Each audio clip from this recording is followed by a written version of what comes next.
Let's talk Fat Daddies. Amy Medford here with Medford Knife and Tool. Fat Daddies. Okay, so there's a history to the Fat Daddy. Let's talk about that a little bit.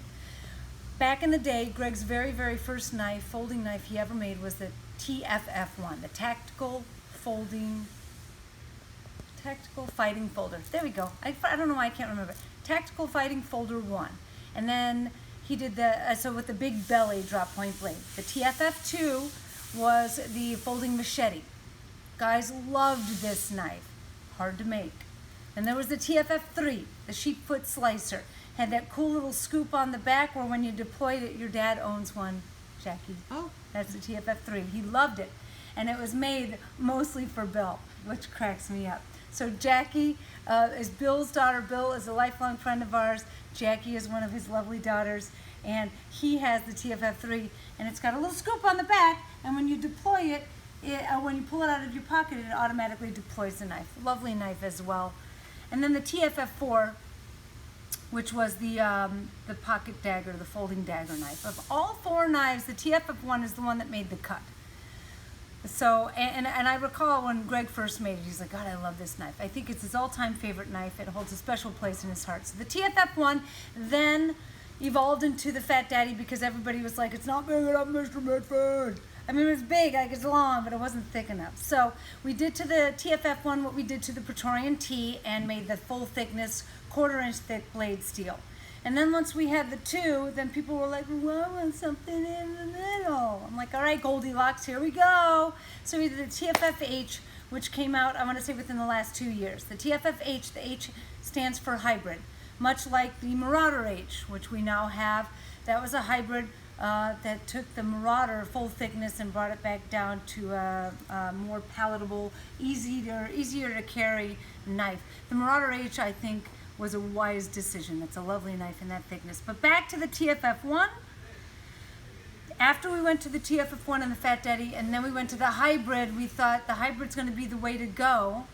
And, you know, after getting our hands back on the TFF1 and the Fat Daddy, we made a decision to get rid of the third, the H, and go back to our origins. And so now, I know there was a period of time where we discontinued the Fat Daddy. We have brought it back into the fold. The reason I'm talking about it today is we have our first batch of newest generation Fat Daddy knives headed out to none other than DLT Trading.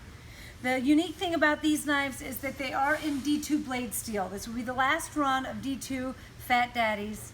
They are offered on the website in S35VN, and all future shipments will be in S35VN. I know a lot of you think, I don't know about an S35. I mean, why would you do D2 in such an expensive big folding knife? Well, we originally offered the TFF1 and most of the knives in D2 as our standard go-to blade steel for many reasons. But Greg had outlined it for years and years before Medford University, which you should go visit, by the way. But years before Medford University, we always had a metallurgy page on the website, and Greg discussed the qualities of metallurgy and why he went with D2. And it was because it has an equal level of performance in the 3 areas that we consider when considering which blade steel to use. One is the stainless qualities, one is how tough it is, and one is how strong it is. And D2 performs equally well in all 3 categories. It doesn't outperform in any of the 3, but it doesn't underperform in any of the 3. And so he thought this seems to be the natural decision. So, if you're a D2 blade steel lover and you're a Fat Daddy lover, then everything is coming together, crashing together in this shipment today of some of the most beautiful Fat Daddy knives. I know I've talked a lot about it, so let's dive in and take a look and see what's headed out today. I mean, you can tell from a distance how absolutely phenomenal these knives are. I'm going to start with the more standard, straightforward.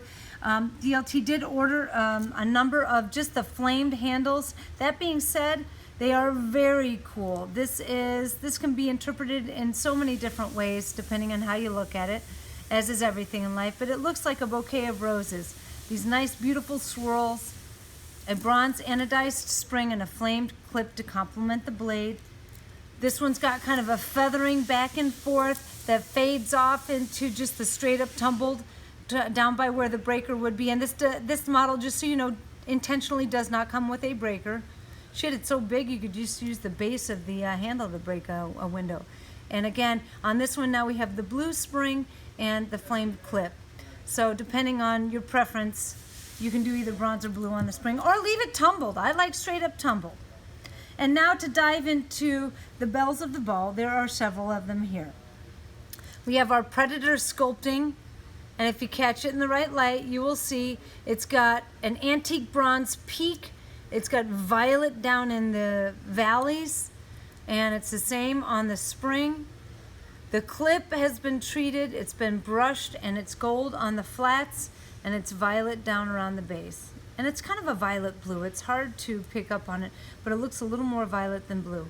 The hardware as well has been brushed on the flats, and around the bevel of the pivot screw is bead blasted and violet and down in there. So I wanted to take my time to talk about it because it's just fantastic. Katsushika Hokusai. Now, if you don't know the name, if you don't know the history, you at least probably know the image, because it is in paintings, it's on postcards, it's on books. It is everywhere because it is such a beautiful image. This one here, we faced the handle to make it nice and smooth. We just laid the visual right down on. This is silky smooth. There's no, you wouldn't even know that there's an image on there at all if you were just to touch it. And we faced the spring as well and did a smattering of the crest of the wave that's cut off. So if you remember the image, the wave crests upward, and that's what this is right here, the crashing of the wave. Oh my Lord, and the blade has been satined out to complement. This one here I'm gonna call 70s retro. I mean, it's like a disco ball. It is so cool. I think Jason Fish did this. The card was written as a lazy river, but it's a little bit more uniform. So in my opinion, I'm gonna call it 70s retro disco ball. It's so cool. Again, he faced the clip and put blue on the sides. This one here, absolutely lightning all the way. You'll see some similarities between Predator and Lightning. Predator has a more ribbed rippling effect, a way more natural, like eroded sand almost, like sand dunes being eroded. Whereas the Lightning is a little more uniform, again. It's got that lightning strike appeal to it. This one's silver down in the valleys and violet blue on the peaks. I mean, just fantastic. And last, but absolutely not least, peaks and valleys. This looks a little more hammered to me, and the difference is when you do hammering, there's very, very little top surface in between the crevices. So when you see the top surfaces, that's the peak, and when you look down in the recessed portions that have been carved out, those are the valleys, peaks and valleys. So it can be looked at as hammered. All I know is it's fucking awesome. The brushed face of the clip, the blue around the outside, and the satin blade. So D2 or not D2, these are absolutely phenomenal. Some of the coolest Fat Daddies. And then I don't want to not talk about these down here. As you know, DLT Trading has an exclusive right now for the S90. Oh, actually, you know what? I take that back. Sorry. That's what happens when you film live. This is another sales order that we worked with DLT Trading. This is 3V. So this is standard 3V PVD drop point. They also have a run of S90 that'll be debuting, I think, in the next couple of weeks. So keep your eyes peeled for those as well. Praetorian Genesis T, 3V PVD drop point. This one has been faced on the handle, and it looks like bubbles. It looks like bubbles in water. I mean, it's just amazing. It looks uniform and beautifully done, but I like how it's sporadic and it's not perfectly placed, and it looks like a little fish has let some bubbles out. PVD clip and breaker, awesome. This one here is like a reverse falling leaf. It's been chromed out on the top and contoured a little bit, and then it fades down into bead blasting with some falling leaf pattern on it. Man! And again, kind of a, I'm gonna say a blend between Predator and Lightning. These are straight sculpting patterns on here. There's not the Lightning, so they're not connected. It's not Predator, so it's kind of a variation of, but it's got a natural rippled feel to it. It's a bronze anodized, and you know what? I'm gonna go back and put a PVD clip on this knife because it should have a PVD clip. Fantastic. And then down on the end here, S35VN, Tonto, PVD. Everything on this knife, aside from the hardware, has been PVD coated. So I'm going to call that a tuxedo knife. And if you know, for the Praetorian series, whether it's a Praetorian T or a Genesis T, if you see a drop point, it will be 3V. If you see a Tonto, it will be S35VN. So that concludes this educational video about the Fat Daddy, the TFF1 and the hybrid, and all of the TFF series, the Tactical Fighting Folder series. Talks a little bit about DLT Trading, whom we love, and send out wickedly cool knives too. Keep your eyes peeled on their website. I want to say around this, I don't want to say, but sometime this month they'll be putting the S90V Genesis T out there for full availability, and we will continue to ship those knives to Paul at DLT Trading. So I'm going to upload this video right away. I'm excited for everybody to see it. I'm excited to hear feedback on the TFF series.